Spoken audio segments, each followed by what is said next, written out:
Okay, time to hang on tight. Here comes chapter 8, followed quickly, of course, by chapter 9. This is modern music, 1900 to present, and it gets really complicated. What's happening?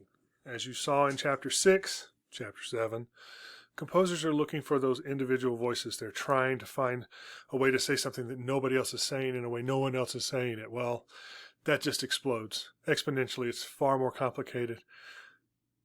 You'll see composers in this chapter and chapter 9 with 4 different style periods. And it's not just, hey, let's add some more instruments. Hey, let's make the orchestra. But it's like, hey, let's totally freak out. Okay, let's be very conservative. And then let's do a totally different harmonic system that nobody's ever done before. The styles are dramatically different one to another. We start, of course, with Igor Stravinsky. Stravinsky's Russian, and he gets his start publicly with Sergei Diaghilev in a group called the Ballet Russe, the Russian ballet, which was in Paris. And he wrote 3 pretty epic, what we call nationalistic pieces, but they also have some a technique called primitivism. Sometimes people refer to this period as the era of isms because there's serialism and primitivism and impressionism and ism this and ism that, whatever. The first 2 actually are fairly conventional. He's messing with harmony, he's messing with rhythm, but they're still somewhat accessible and recognizable as coming out of the romantic Russian tradition with some nationalism thrown in. They are the Firebird and Petrushka. But then he writes this piece called The Rite of Spring. And it changes everything. You have an excerpt from early on in this piece, The Rite of Spring, that'll give you some sense of the piece, and of course you can read about it here. It was groundbreaking. But then Stravinsky changes. He changes, and his middle style period is what we call neoclassical.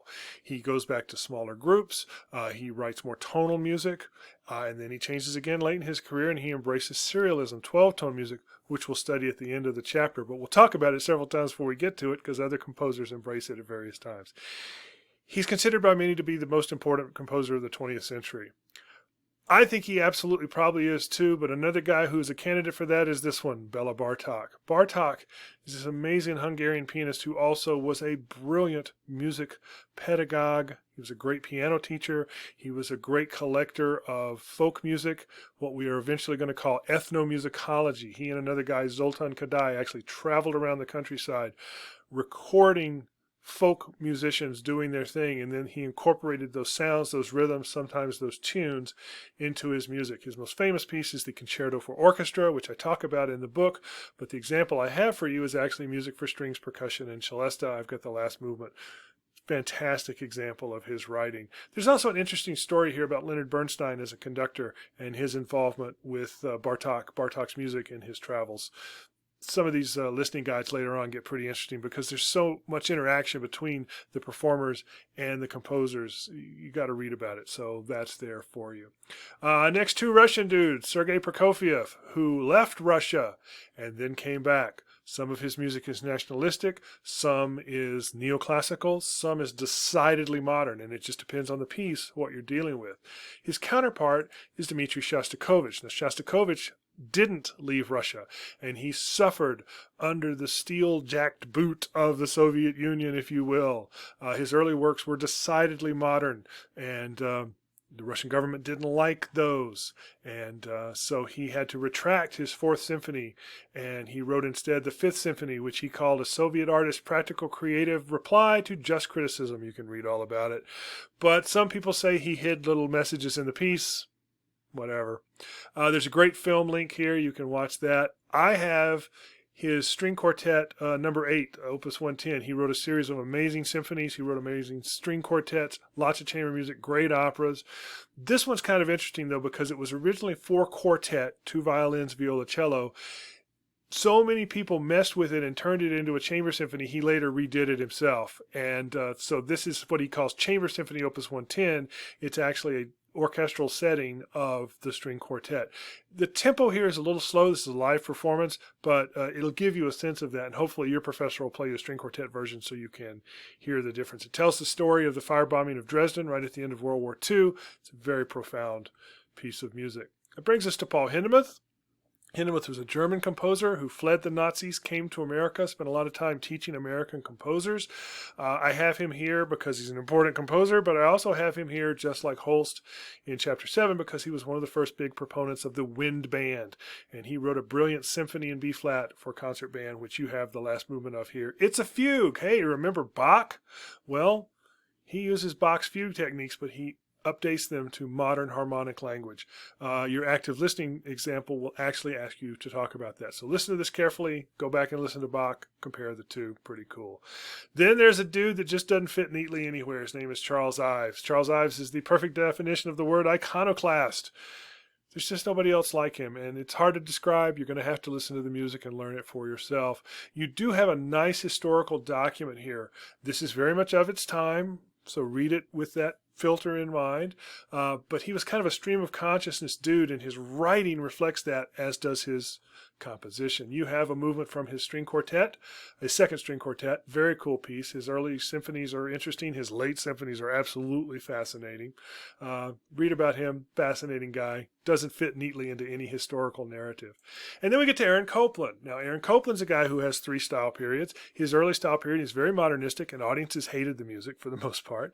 And then he made a very conscious change. He started writing kind of what we would call Americana, and he wrote pieces like Rodeo and The Fanfare for the Common Man, Billy the Kid, Appalachian Spring. And these pieces were calculated to be more accessible to the audience. He became very popular and very successful, one of the few living modern composers that people really liked and wanted to hear.